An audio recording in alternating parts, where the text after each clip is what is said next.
Once upon a time, in the cozy little town of Mapleburg, there was a small house where Lucy lived with her favorite stuffed toy, Benny, a charming teddy bear with a bow tie and a big, soft hug. Lucy loved bedtime because it was the beginning of her magical adventures with Benny. Every night, as soon as the clock struck midnight and the house was silent, Benny would softly clear his throat and come to life.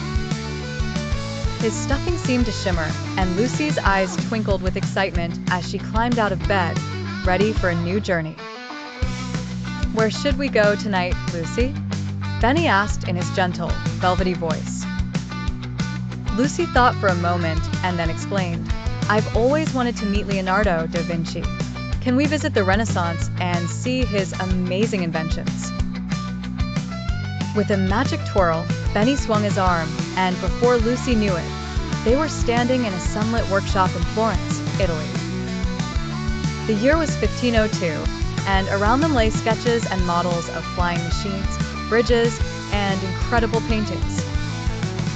"Welcome, young travelers," said a voice, and there stood Leonardo da Vinci himself, with paint smudges across his nose and a cheerful glint in his eyes. Leonardo showed Lucy and Benny his new sketch of a contraption that could fly, explaining how imagination breathed life into inventions. Lucy was fascinated by his passionate curiosity and thoughtful way of learning. After thanking Leonardo and bidding him farewell, Benny and Lucy whisked through time once more.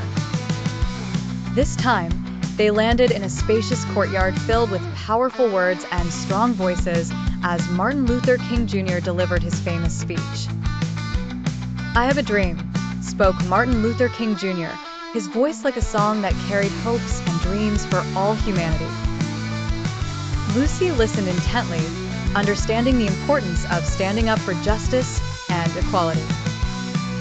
Benny nodded, knowing that these lessons and courage would empower Lucy in her own life. Their magical night wasn't complete until they visited ancient Egypt, where Benny introduced Lucy to Queen Cleopatra. The gracious queen shared stories of ruling her kingdom and the wisdom of treating others with kindness and respect. As the sky outside began to lighten, signaling the approach of dawn, Benny knew it was time to return home.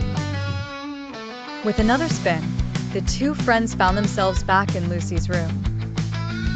"Thank you for another wonderful adventure, Benny," Lucy whispered as she hugged the soft bear tightly.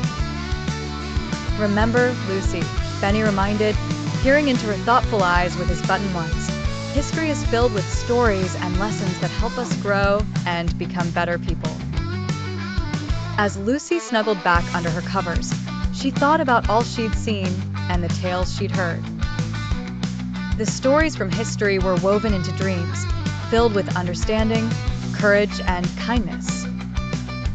And as Benny took his place beside her, appearing again as just an ordinary teddy bear, Lucy smiled, knowing that each new night would bring another magical journey to lead her into a world of discovery.